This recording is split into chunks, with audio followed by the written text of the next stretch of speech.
Welcome to the channel's Stories of Slavery. Today's story tells the impossible truth of an enslaved man who became the heir to a Gilded Age mansion and dared to challenge the richest dynasty in America. What happened defied the laws of his time, threatened an empire built on power and silence, and revealed a secret the system was never meant to confront. This is a heavy and intense account. Take a moment, breathe, and listen carefully. Before we begin, subscribe to the channel and tell us in the comments which city and country you're listening from. Your participation helps keep these stories remembered instead of buried. Stay until the end, because this story forces a question history still refuses to answer. Let's begin. In the fall of 1891, a black man walked through the gardens of one of the most expensive mansions in America. He wore a tailored suit that cost more than most workers earned in a year. His shoes were polished. His posture was perfect.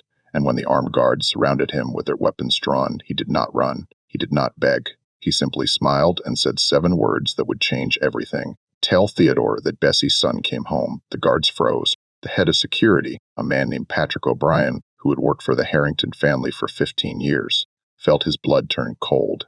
He had heard that name before. Bessie. It was a name that was never spoken inside the mansion. A name that belonged to a ghost. A name that the Harrington family had paid good money to erase from history. By the time O'Brien recovered enough to ask for the stranger's name, the man had vanished into the night. He left no trace, no footprints, no evidence that he had ever been there at all. But inside Rosecliff Manor, behind the marble walls and the golden chandeliers, panic had already begun to spread. Who was this man? Where did he come from? And what did he know about Bessie? This is the true story of Solomon Graves, a man born into slavery who died a millionaire, a man who spent 30 years planning the destruction of one of America's most powerful families, a man who proved that revenge, when served cold enough, can burn hotter than any fire. But to understand how Solomon Graves brought down the Harrington dynasty, we need to go back to the beginning, back to a cotton plantation in Georgia, back to the year 1849. Back to the night when a baby was born in secret and a chain of events was set in motion that would shake the foundations of the Gilded Age. The Magnolia Fields plantation covered 12,000 acres of prime Georgia farmland.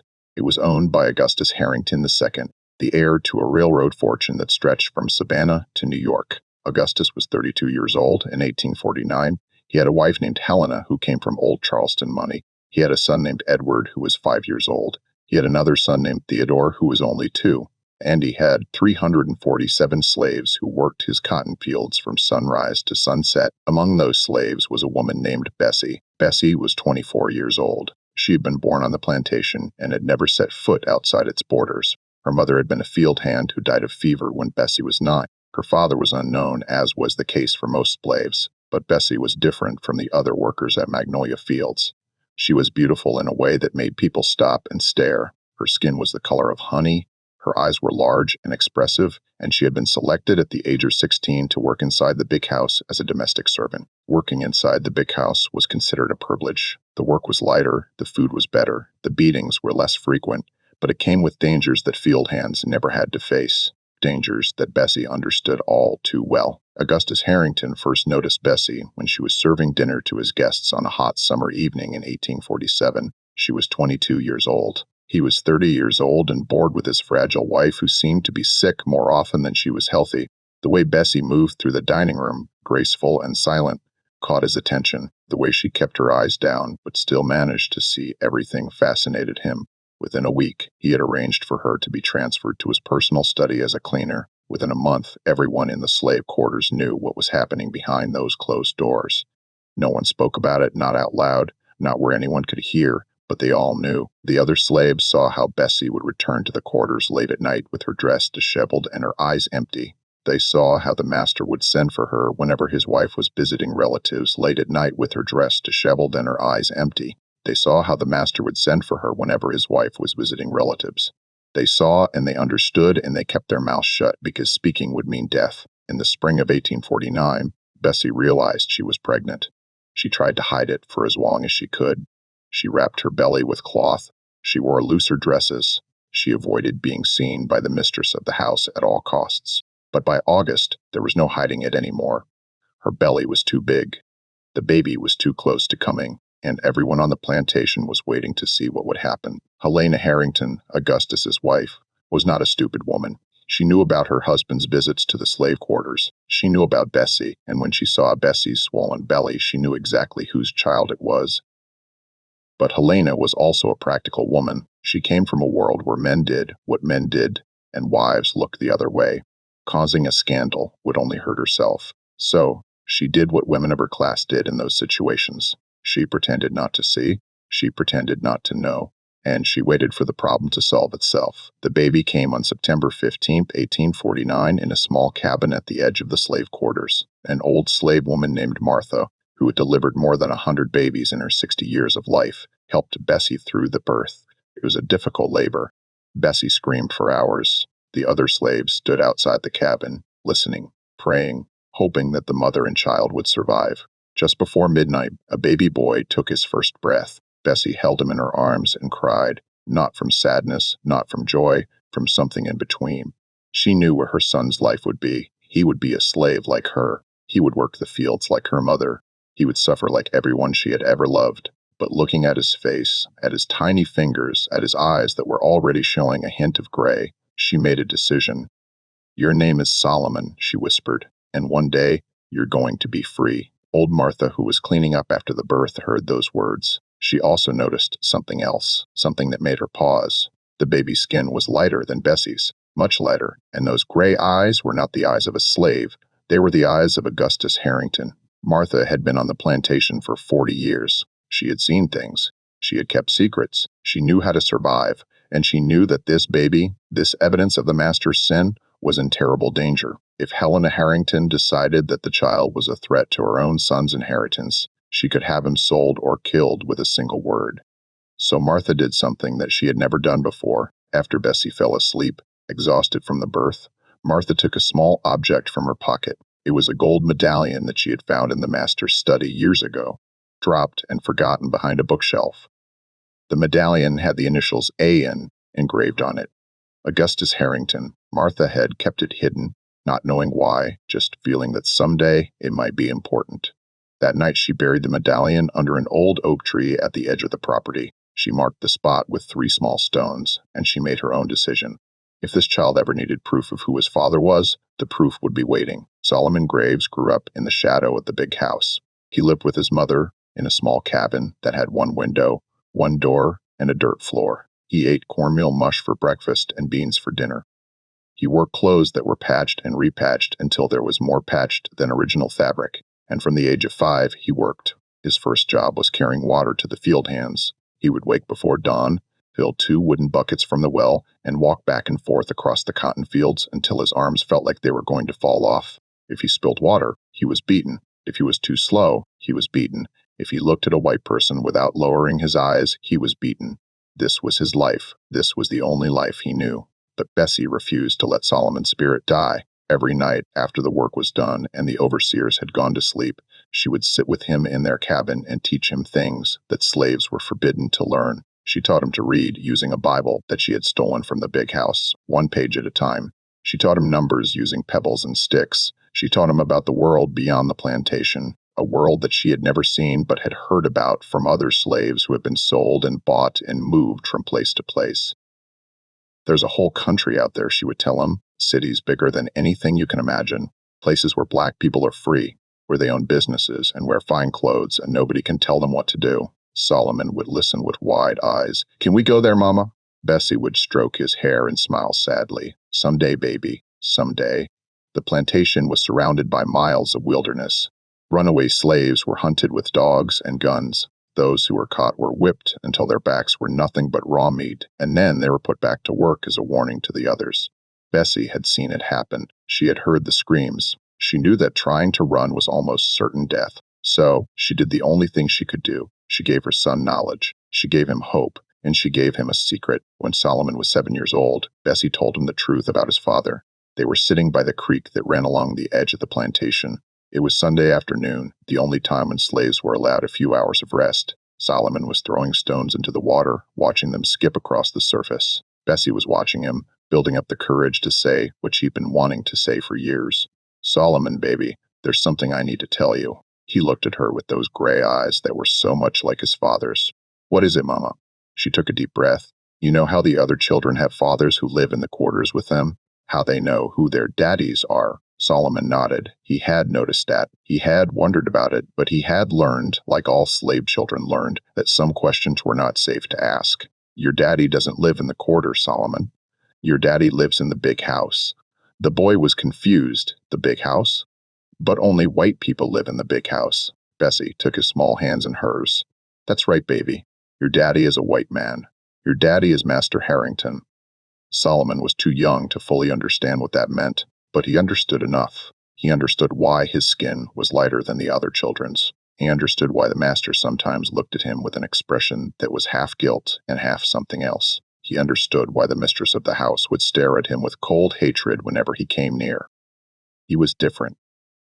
He had always known he was different. Now he knew why.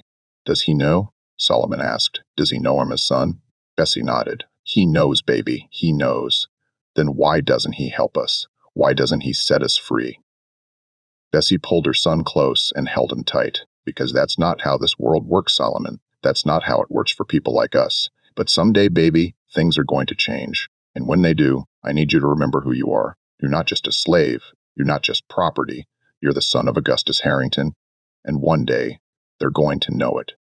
Solomon never forgot those words. They burned themselves into his memory like a brand. And years later, when everything had been taken from him, those words would be the fuel that kept him going. The overseer at Magnolia Fields was a man named Silas Crenshaw.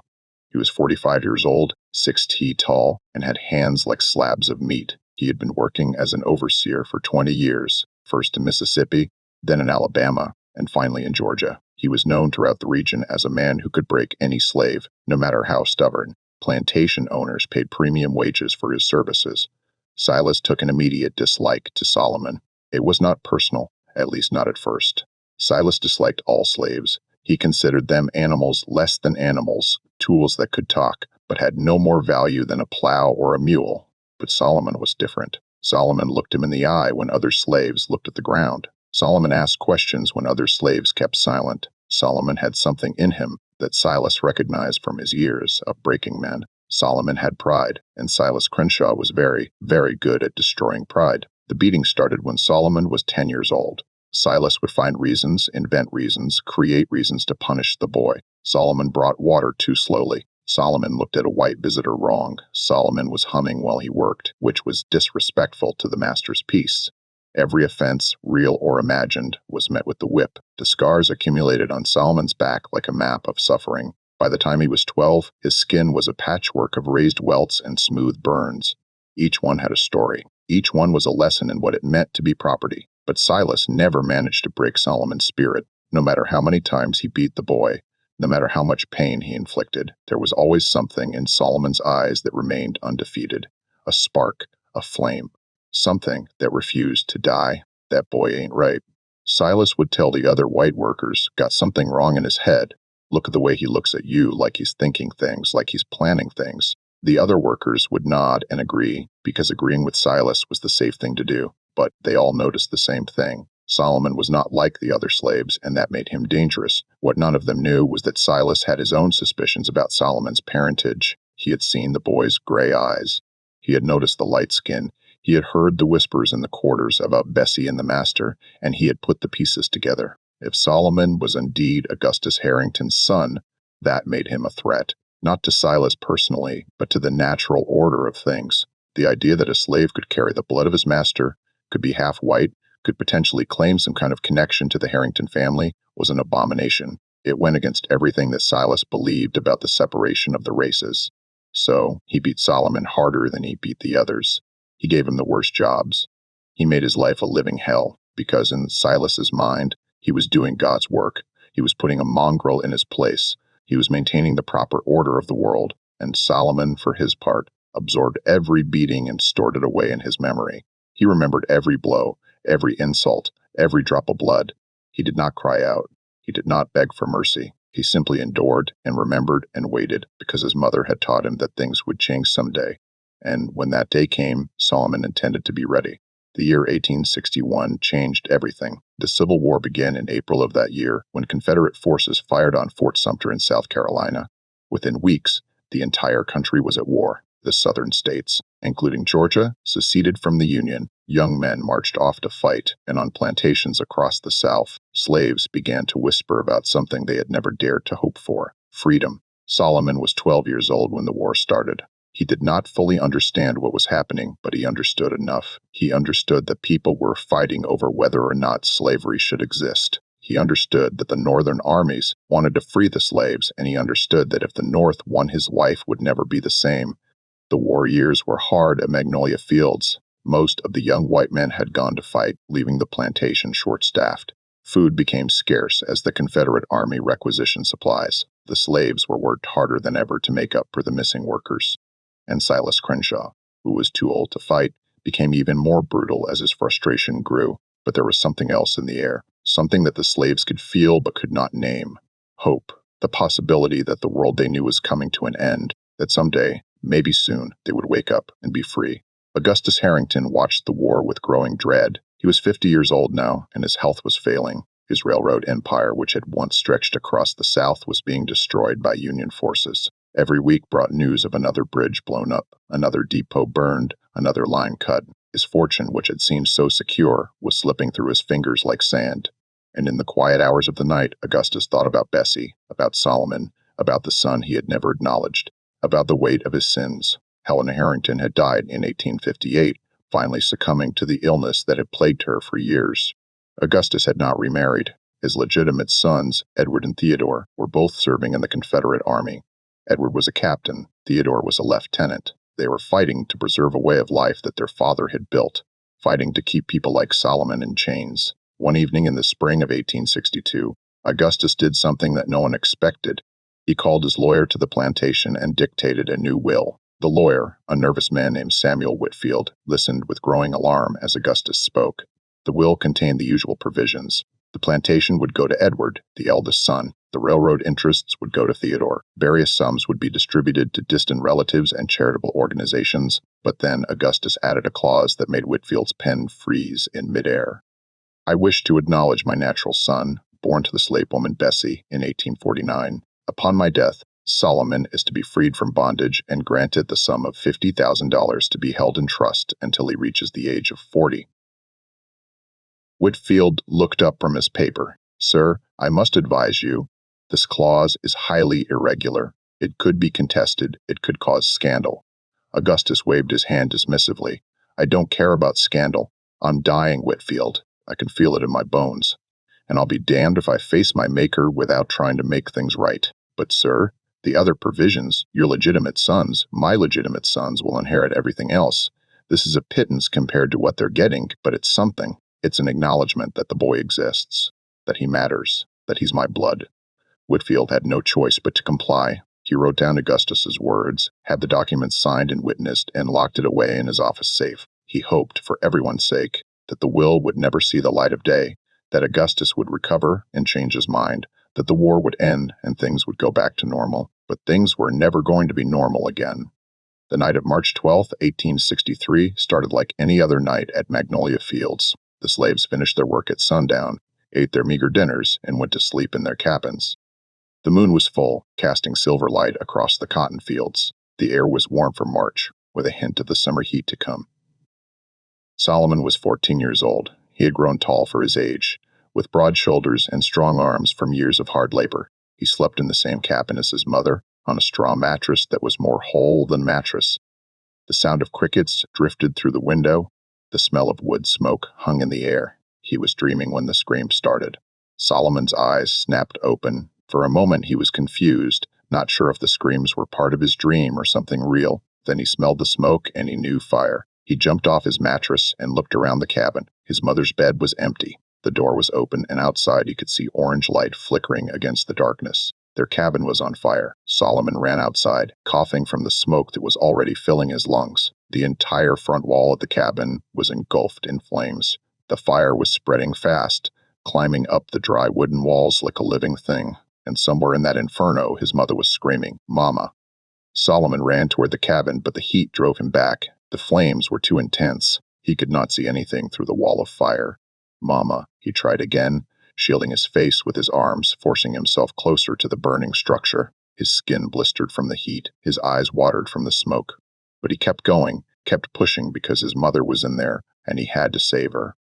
Then he saw her. Bessie was crawling through the doorway, her clothes on fire, her skin blackened and peeling. She had managed to drag herself almost to the threshold before the flames had overwhelmed her. Her eyes found Solomon through the smoke. Her mouth moved, forming words that he could barely hear over the roar of the fire. The medallion. Martha, the oak tree. Solomon reached through the flames and grabbed his mother's hand. He pulled with all his strength, dragging her out of the burning cabin. Her dress fell away in charred pieces. Her hair was gone. Her face was barely recognizable, but she was alive. Barely. Mama, hold on. Please hold on. Bessie's eyes were fading. Her breath was coming in short, painful gasps, but she had one more thing to say, one more secret to share. Avenge our blood. And then she was gone.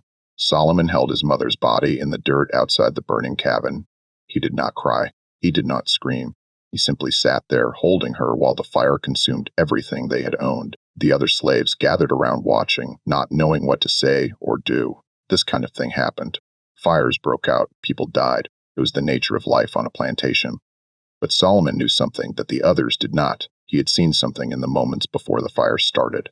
A figure standing in the shadows near their cabin, a white man watching, not trying to help, not raising the alarm, just watching. And when the fire started, the figure had walked away. Solomon did not know who the man was. The smoke and the darkness had hidden his features. But he knew one thing for certain. The fire was not an accident. Someone had murdered his mother, and whoever it was, Solomon, was going to find them.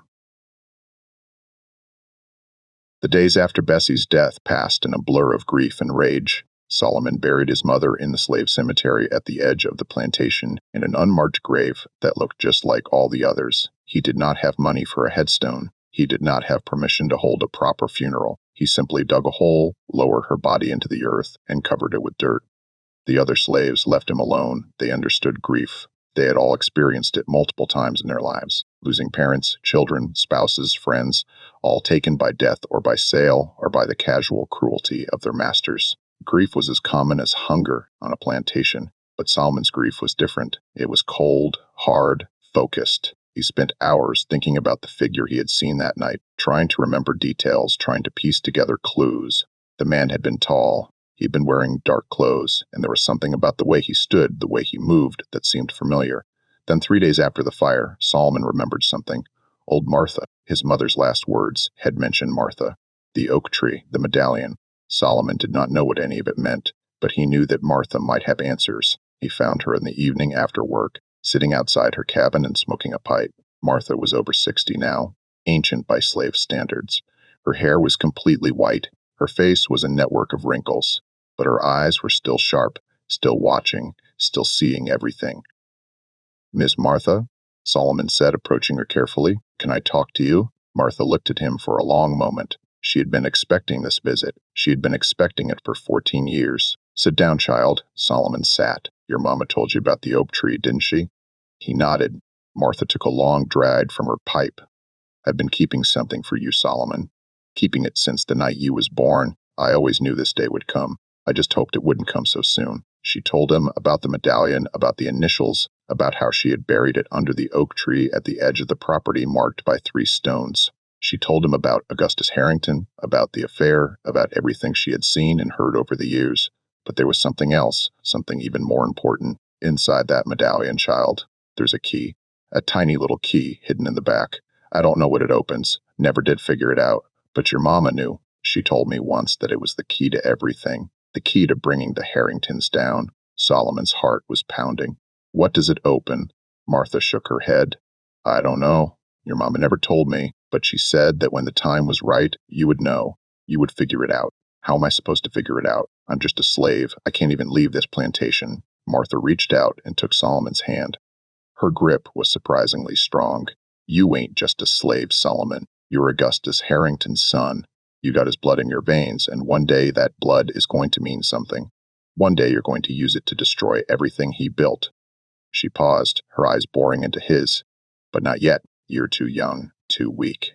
If you try to fight them now, they'll kill you just like they killed your mama. You need to wait. You need to grow strong. You need to learn everything you can about them and their world. And then when you're ready, you need to make them pay." Solomon listened to every word. He absorbed it all, and in that moment, Sitting outside Martha's cabin as the sun set over Magnolia Fields, he made a decision that would shape the rest of his life. He would wait. He would grow strong. He would learn. And then he would destroy the Harrington family one by one until there was nothing left but ashes and memory. The war continued.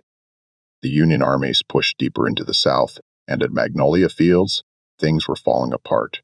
Augustus Harrington died in January of 1865, just a few months before the war ended. His health, which had been declining for years, finally gave out. He died in his bed, surrounded by servants, but not by family.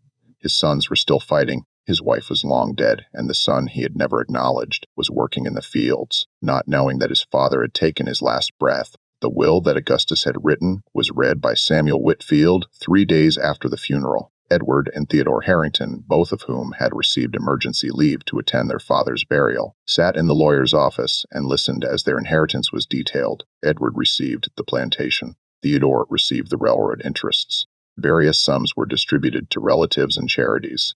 Everything was as expected. And then Whitfield read the final clause. I wish to acknowledge my natural son Solomon, born to the slave woman Bessie in 1849. The room went silent.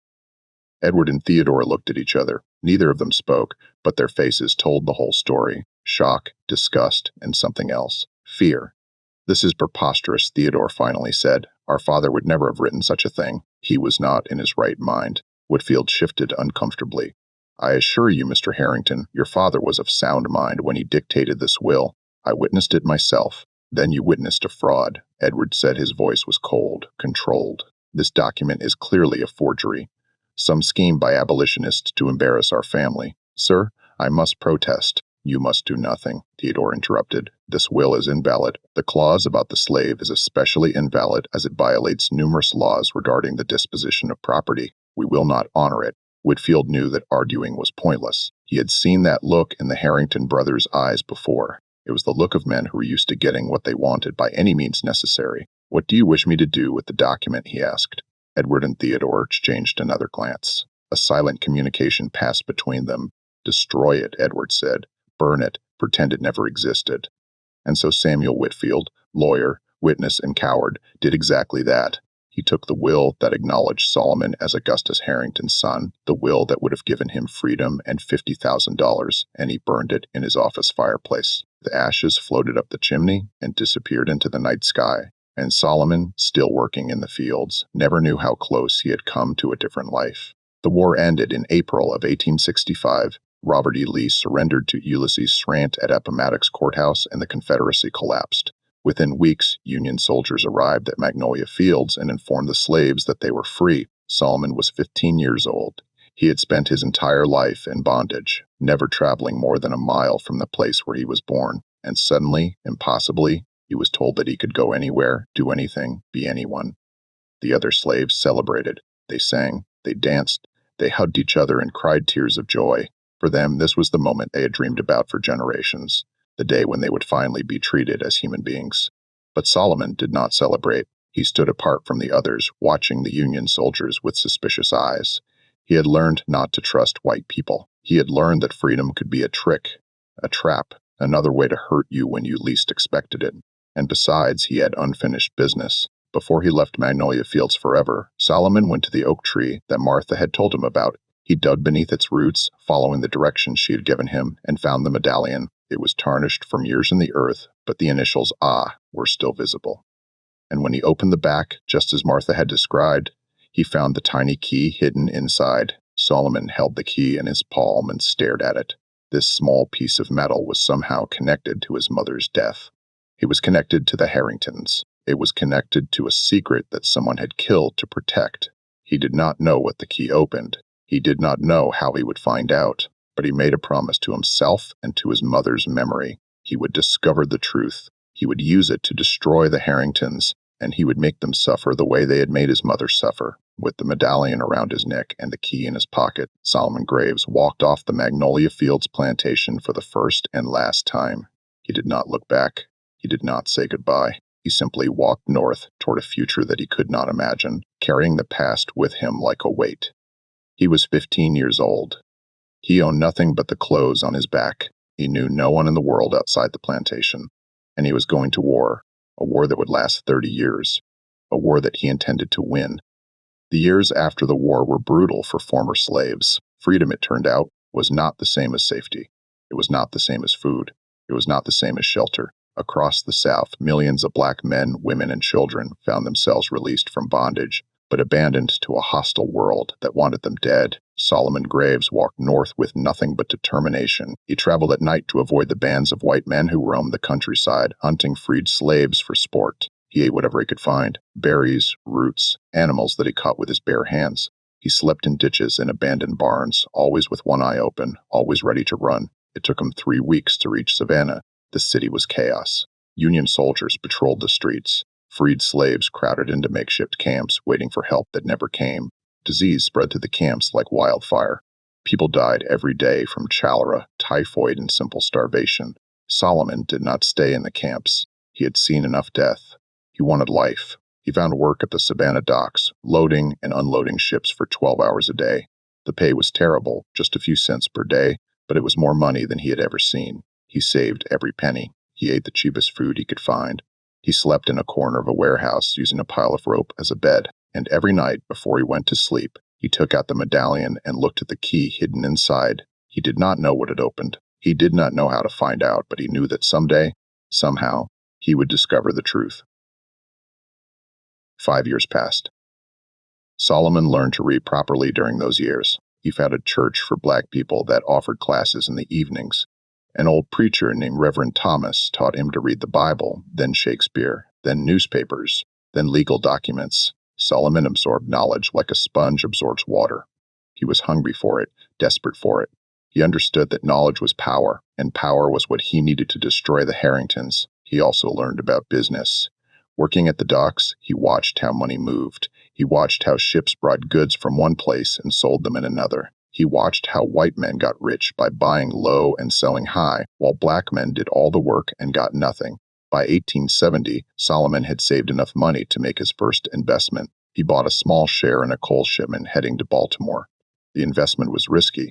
If the ship sank, he would lose everything, but the ship arrived safely and Solomon's tiny investment doubled.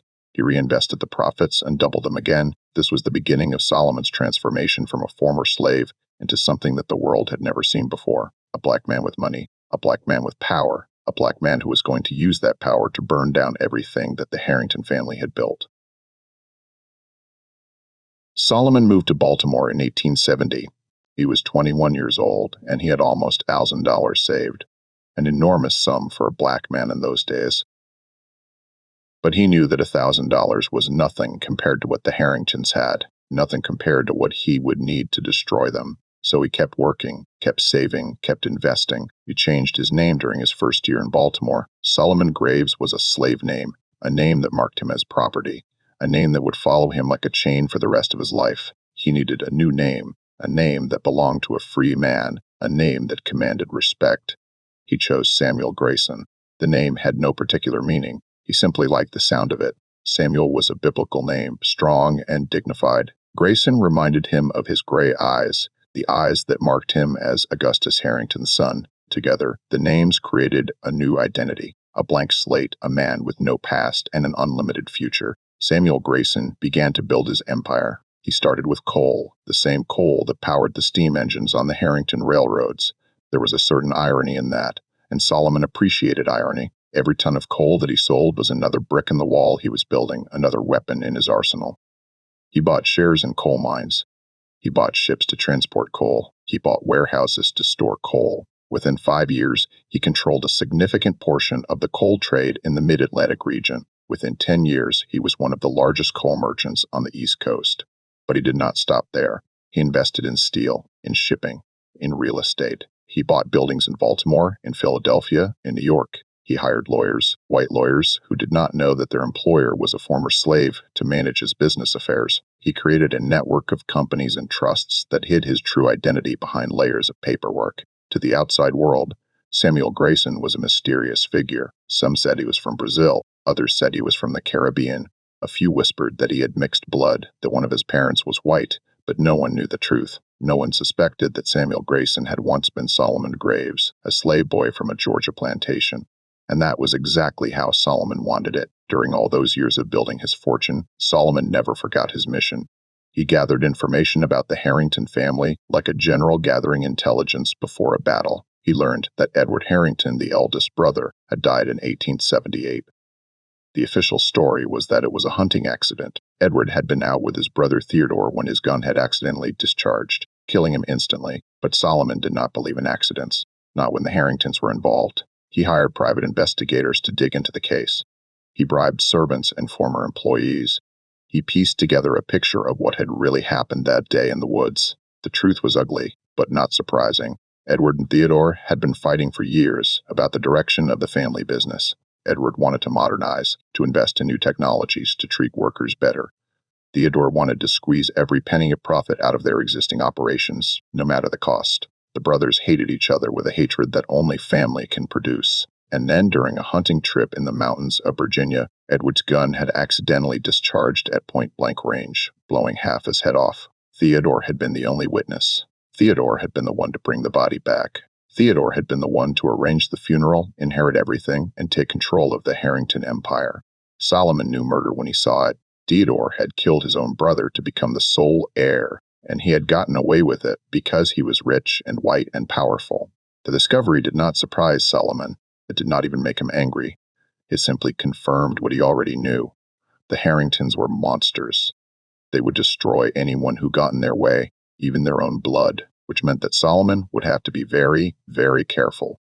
By 1885, Solomon was 46 years old and worth several $1,000,000. He had spent 2 decades building his fortune and gathering information. He knew almost everything there was to know about the Harrington family. He knew about Theodore's murder of his brother. He knew about the family's history of fraud and bribery. He knew about the dozens of workers who had died in their mines and on their railroads, their deaths covered up, their families paid off with pocket change, but he still did not know what the key opened.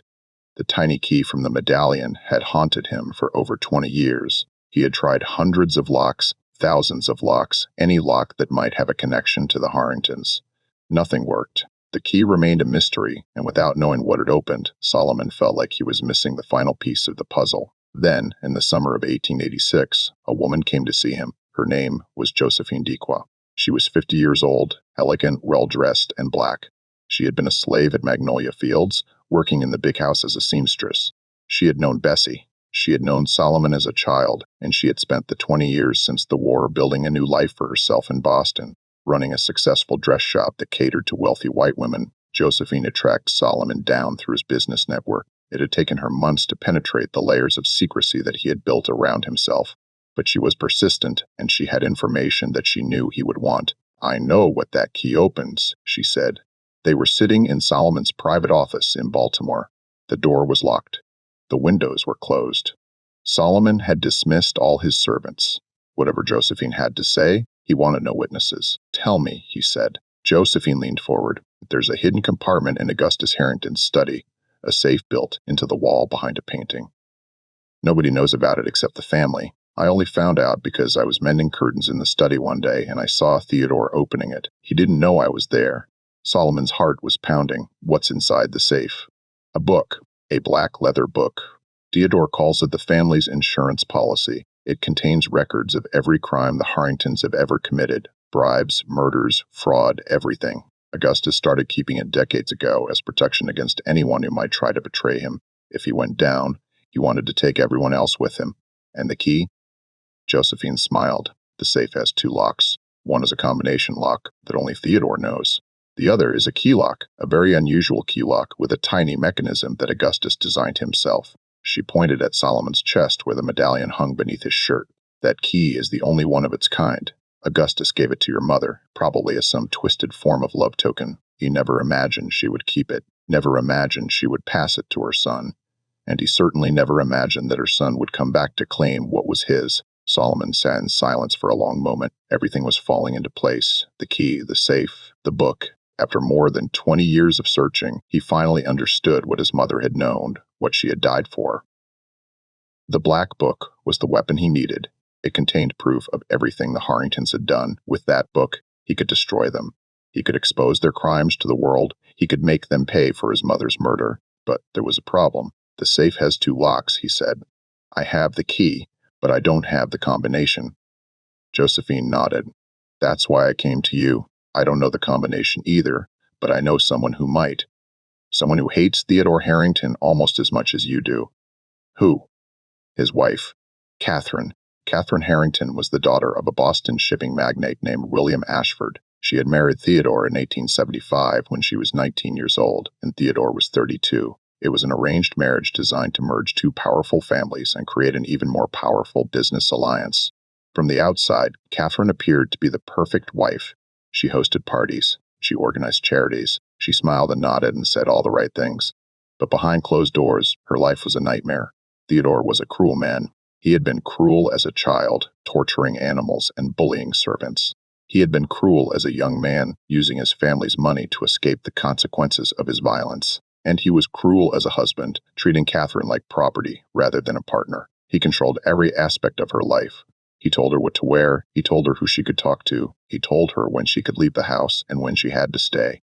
He hit her when she disobeyed carefully in places where the bruises would not show. And he reminded her constantly that she was nothing without him, that her family's fortune depended on his goodwill, that if she ever tried to leave, he would destroy everyone she loved. Catherine endured 18 years of this treatment. She endured because she had no choice, because society offered no protection for abused wives, because divorce was considered worse than death for a woman of her class. But deep inside, beneath all the smiles and the parties and the perfect facade, Catherine Harrington was building a fire of her own, a fire of hatred and resentment that was waiting for the right moment to explode. Solomon was going to give her that moment. The plan came together over the following months. Josephine served as the intermediary between Solomon and Catherine. The two women had met years ago at a charity event and had maintained a secret friendship ever since. Catherine trusted Josephine, and when Josephine told her about Solomon, about his true identity, about his plan to destroy Theodore, Catherine was ready to help. She provided information about the mansion's layout.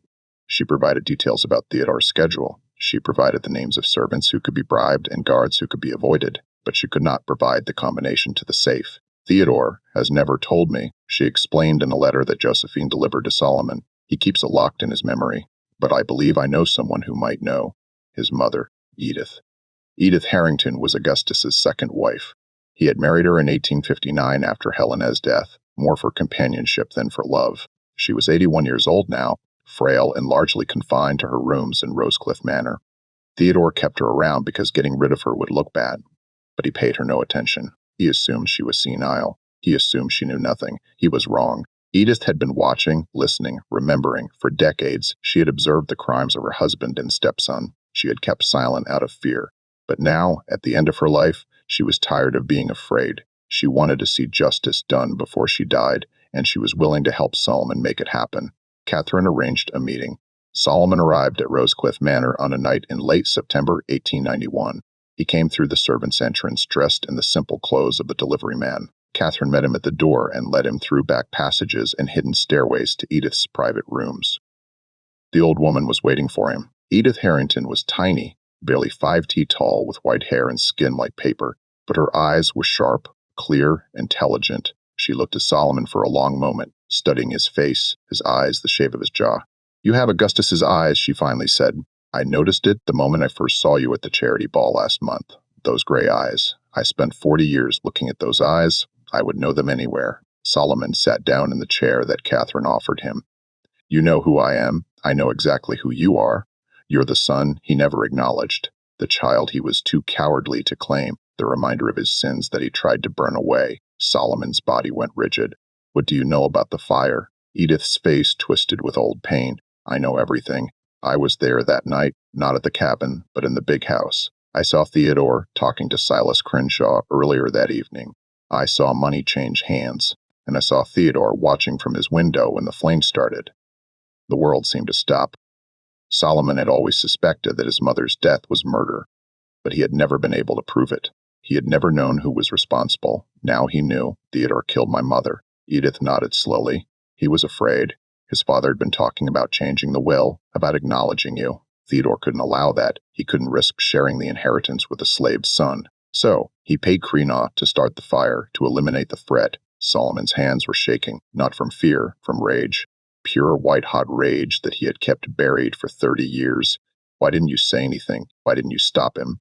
Edith's eyes filled with tears. "Because I was a coward. Because I was afraid of what Theodore would do to me."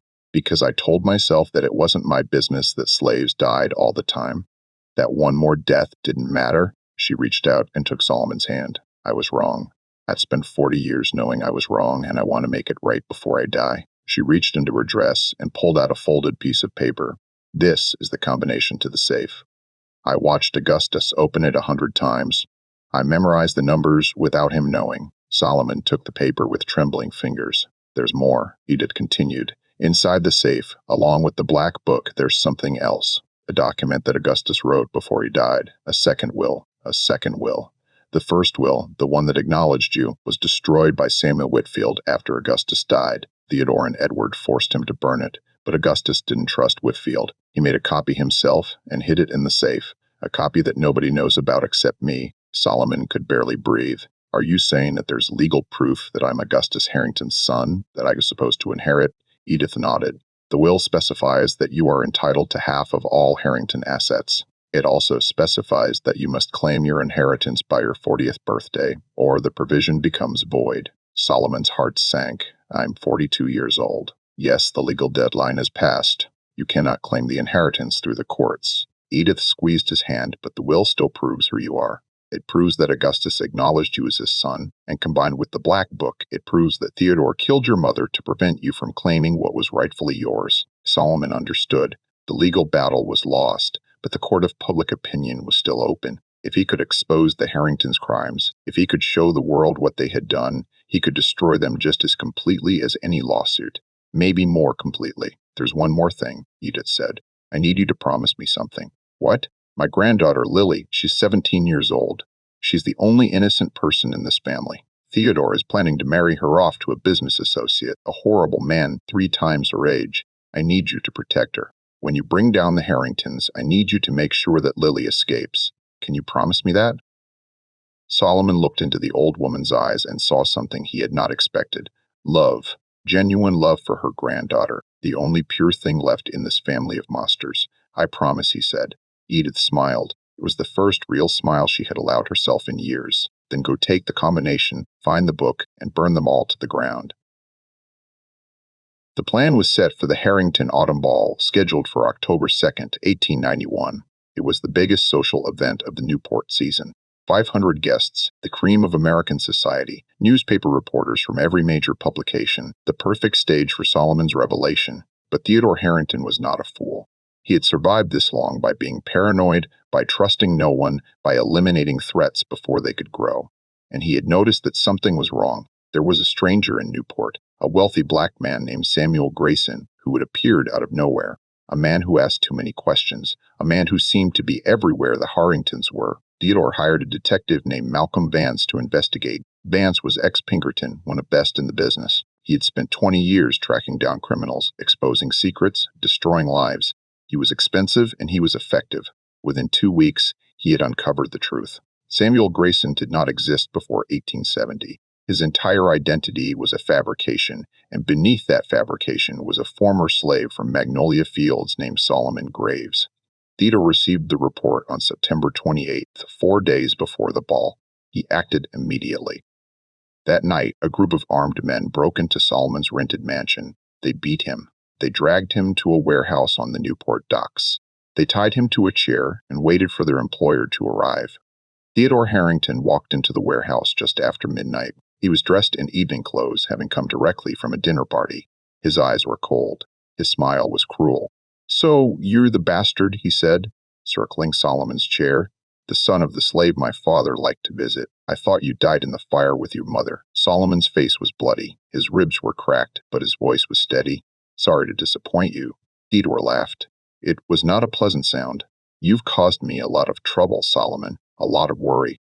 All these years, I thought the problem was solved. I thought Crenshaw had taken care of everything, but here you are like a cockroach that refuses to die. You admit it then. You ordered the fire. You killed my mother." Theodore shrugged. She was a slave. She was a threat. What difference does it make now? No one will believe your word against mine. No court in this country would take the testimony of a Negro over a Harrington. He leaned close to Solomon's face. "You've lost. Whatever you were planning, whatever you thought you were going to accomplish, it's over. You're going to disappear tonight, just like your mother should have disappeared 30 years ago." He turned to his men. "Kill him." Dump the body in the harbor. Make sure it's never found. Solomon closed his eyes. He had come so close to justice, so close to revenge, and now it was going to end in a dirty warehouse at the hands of hired thugs with no one ever knowing what had happened. He thought of his mother, of her face in the firelight, of her last words, "Avenge our blood." He had failed her. Then the shooting started. The first bullet hit the man closest to Solomon. He dropped without a sound. The second bullet hit another man in the shoulder, spinning him around. The third bullet went through the warehouse window, missing Theodore by inches. Theodore dove for cover behind a stack of crates. His remaining men scattered, pulling out their own weapons, trying to find the source of the attack. More shots, more screams, bodies falling, and then a woman's voice, clear and commanding. "Solomon, can you move?" Solomon opened his eyes. Standing in the warehouse doorway holding a smoking revolver was Catherine Harrington. She was wearing a simple dark dress. Her hair was loose around her shoulders. Her face was pale but determined, and she was pointing her gun directly at her husband's hiding spot. "Catherine," Theodore's voice was incredulous. "What are you doing? What I should have done years ago." She fired another shot that splintered the crate near his head. "Stay down, Theodore. The next one won't miss." She ran to Solomon and cut his ropes with a knife. "Can you walk?" "I think so." His legs were shaky, but they held. "Then we need to move. More of his men are coming." They fled into the night. Behind them, Theodore was screaming for his guards. Torches were being lit. Dogs were being released. The hunt was on. Catherine led Solomon through back alleys and hidden paths that she had memorized during her years as Theodore's prisoner. She knew Newport better than anyone. She knew every shadow, every hiding place, every route that avoided the main streets. By dawn, they were safe in a small cottage on the outskirts of town. A cottage that Josephine had rented under a false name, stocked with supplies and ready for exactly this kind of emergency.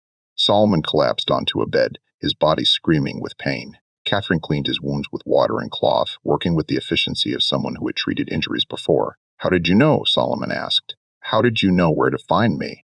Lily heard Theodore giving orders to his men. "She came to me immediately. She's a good girl, braver than anyone gives her credit for. Theodore will know you helped me. He'll come for you." Catherine's jaw tightened. "Let him come. I'm done being afraid of him. I'm done being his prisoner." She finished bandaging his wounds and sat back. "The ball is in 4 days. Can you still do it?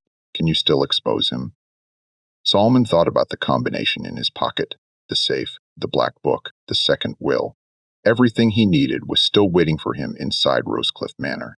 "Yes," he said, "I can still do it, but I'll need help getting inside." Catherine nodded. "You'll have it, Lily, and I will make sure every door is open." For the first time in days, Solomon allowed himself to hope. The plan was damaged, but not destroyed. Theodore thought he was dead. That gave Solomon an advantage, an opportunity for surprise. The ball was in 4 days, and Solomon intended to give Newport a night they would never forget. October 2nd, 1891. Rosecliff Manor blazed with light. Every window glowed. Every chandelier sparkled. The sounds of music and laughter drifted across the manicured grounds, carried by the cool autumn breeze. 500 of America's most powerful people had gathered for the Harrington Autumn Ball. Bankers, industrialists, politicians, newspaper publishers, society matrons dripping with diamonds, young men in perfectly tailored suits. This was the elite of the Gilded Age, assembled to celebrate wealth and power and everything that money could buy. Theodore Harrington stood at the center of it all, accepting congratulations and shaking hands. He had recovered from the events of 4 nights ago. His men had found no body in the harbor, but they had also found no trace of Solomon. Theodore had convinced himself that the problem was solved, that Solomon had fled, that he was safe. He was wrong. Solomon Graves entered Rosecliff Manor through the servants' entrance at exactly 900 in the evening. He was disguised as a waiter, dressed in the same simple uniform as the dozens of other black servants who moved invisibly through the crowd. No one looked at him twice. No one asked his name. He was invisible. Just another Negro carrying a tray. He made his way through the service corridors, following the route that Catherine had mapped for him, past the kitchens, past the wine cellar, up a narrow staircase that led to the family's private rooms. The study door was unlocked, just as Catherine had promised. Solomon slipped inside and closed the door behind him. The room was dark, lit only by moonlight streaming through tall windows. He could hear the music from the ballroom below, muffled by thick walls and heavy carpets. The painting was exactly where Josephine had described, a portrait of Augustus Harrington in his prime hanging above the fireplace. Solomon lifted it from the wall and found the safe behind it. 2 locks, 1 combination, 1 key. His fingers trembled as he entered the numbers that Edith had given him. 3 turns to the right, 2 turns to the left, 1 turn to the right. Click. He pulled the medallion from around his neck and inserted the tiny key into the second lock. It fit perfectly. He turned it. Click. The safe swung open. Inside, Solomon found exactly what Edith had promised. The black book bound in leather so dark it seemed to absorb the moonlight. A stack of documents yellowed with age, and a single sheet of paper covered in faded handwriting that Solomon recognized from old plantation records. The second will, the proof that he was Augustus Harrington's son. Solomon took everything. He stuffed the documents into his jacket. He held the black book against his chest like a shield, and then the door opened. Malcolm Vance stood in the doorway, a pistol in his hand. Mr. Terbrand, Grayson, or should I say Mr. Graves? Vance smiled. Mr. Harrington will be very interested to know that you're still alive. Solomon's mind raced. He was unarmed, trapped. His plan was falling apart for the second time in 4 days. But then, something unexpected happened. A silver candlestick came down on the back of Vance's head. The detective crumpled to the floor, unconscious. Standing behind him, holding the candlestick, was a young woman with auburn hair and frightened eyes. Lie Harrington. Miss Josephine sent me to watch the door, she whispered. We need to go now. Solomon followed her out of the study, through more hidden passages, down more secret stairs. The girl moved quickly and quietly, clearly terrified, but determined to see this through. They emerged near the ballroom just as Theodore was stepping onto a raised platform to address his guests. Ladies and gentlemen, Theodore's voice boomed across the crowd. Thank you all for joining us for what promises to be a historic evening tonight. I am pleased to announce a partnership that will reshape American industry. Solomon pushed through the crowd of servants, ignoring the confused looks, ignoring the whispered questions. He had one chance, one moment. He could not waste it. He reached the edge of the ballroom just as Theodore raised his champagne glass. I present to you the future of American railroads, the Harrington-Morgan Alliance. Theodore Harrington. Solomon's voice cut through the applause like a knife. Every head in the room turned toward him. 500 pairs of eyes stared at the bloody, bruised black man who had suddenly appeared among them. Theodore's face went pale. Guards seized that man.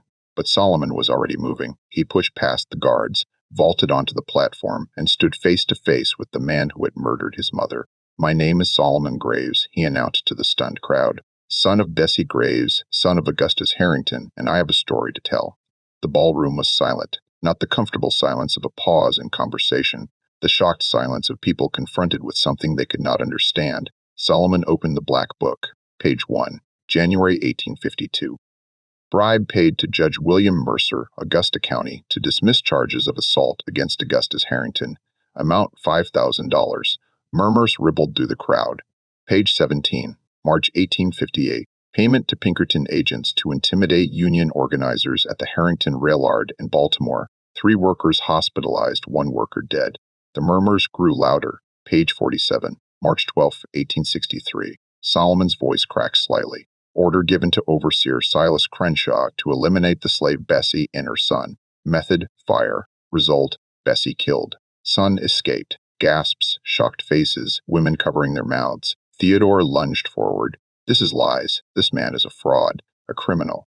But Solomon was not finished. Page 72, October 1878. Notes on the death of Edward Harrington. Method, staged hunting accident. Reason to secure sole inheritance of family assets. The room erupted. Edward Harrington had been popular in society. Many of the guests had known him personally. The suggestion that Theodore had murdered his own brother was explosive.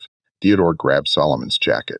You have no proof. This book is a forgery. Is this a forgery too? An old woman's voice silenced the chaos. Everyone turned to see Edith Harrington, supported by Catherine and Lily, walking slowly toward the platform. In her hand, she held a letter. This is a confession written by my husband, Augustus Harrington, on his deathbed. It confirms everything this man has said. It acknowledges Solomon as his legitimate son, and it describes the crimes of the Harrington family in explicit detail. She handed the letter to a man in the front row. Solomon recognized him from newspaper photographs. Joseph Pulitzer, publisher of the New York World. Publish it, Edith said. Let the world know what monsters I married into. Theodore's face twisted with rage. He pulled a knife from inside his jacket and lunged at Solomon. The blade caught Solomon's arm, drawing blood, but Solomon had survived worse. He grabbed Theodore's wrist, twisted, and forced him to drop the knife. Years of physical labor had made Solomon strong. Years of hatred had made him ruthless. He could have killed Theodore. He wanted to kill Theodore. Every fiber of his being screamed for blood, for revenge, for justice. But he looked at Theodore's face, pathetic and frightened, and realized something. Killing this man would make Solomon a murderer. It would give Theodore's defenders an excuse to dismiss everything he had revealed. It would taint his victory with blood. Solomon released Theodore's wrist and stepped back. "I'm not going to kill you," he said. "I'm going to do something worse. I'm going to let you live. I'm going to let you watch as everything you built crumbles to dust. Every friend will abandon you. Every ally will betray you. Your name will become a curse. Your legacy will be shame." He turned to the crowd of stunned, silent witnesses. "That is my revenge." The aftermath was everything Solomon had hoped for, and more. Joseph Pulitzer published Edith's letter and excerpts from the Black Book on the front page of the New York World. Within days, every newspaper in America had picked up the story. The Harrington scandal. They called it the crime of the century. Theodore was arrested and charged with fraud, conspiracy, and accessory to murder. His trial lasted 3 months and was the most sensational legal proceeding of the decade. Witness after witness came forward to testify about the Harrington family's crimes, servants who had kept silent for years, business partners who had been cheated, victims who had never dared to speak. Theodore Harrington was convicted on all counts. He was sentenced to 20 years in prison. He died there 3 years later of a fever that swept through his cell block. The newspapers reported that no one came to claim his body. The Harrington assets were seized and liquidated. The railroad empire was sold off in pieces. The mansion in Newport was put up for auction, and Solomon Graves, using the fortune he had built over 30 years, bought it. 6 months after the ball, Solomon stood in front of Rosecliff Manor. The building had been transformed. The gaudy decorations were gone. The ostentatious displays of wealth had been removed. In their place were simple furnishings, practical equipment, and something that had never existed in this house before: children, 50 black children, orphans, and refugees from the harsh streets of northern cities, now lived in the mansion that had been built with slave labor. They slept in rooms where wealthy guests had once danced. They ate in dining halls where champagne had once flowed. They learned to read and write in libraries that had been filled with unread books. The Bessie Graves School for Negro Children opened its doors in April 1892.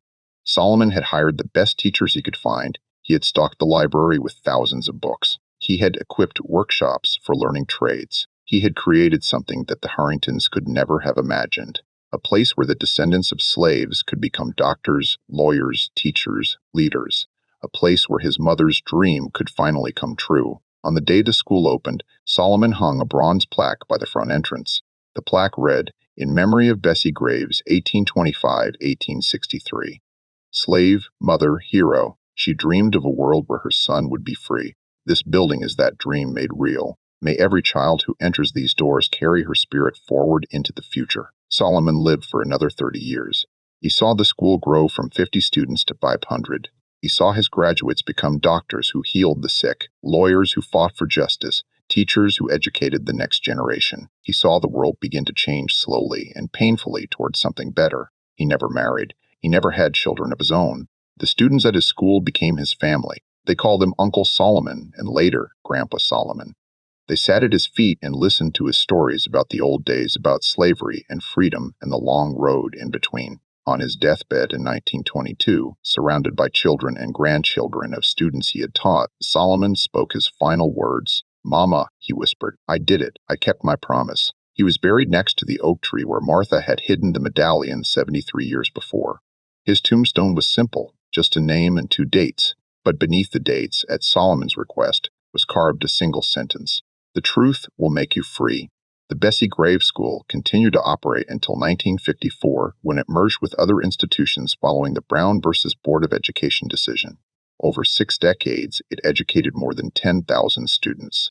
Many of them went on to become leaders in the civil rights movement. Some of them remembered the old man who had founded the school, the former slave with gray eyes who had brought down one of America's most powerful families. Solomon Graves never became famous. His name does not appear in history books. The Harrington scandal has been largely forgotten, overshadowed by the wars and crises that followed.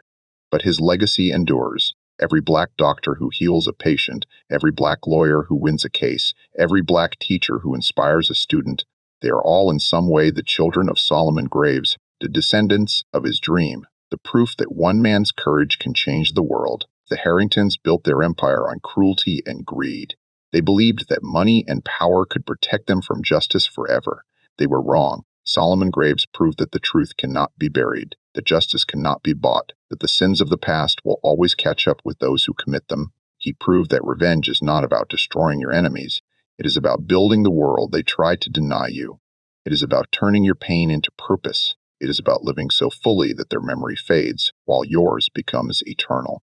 That is the true story of the heir of shadows, a slave who became a millionaire, a son who avenged his mother, a man who turned a mansion of oppression into a house of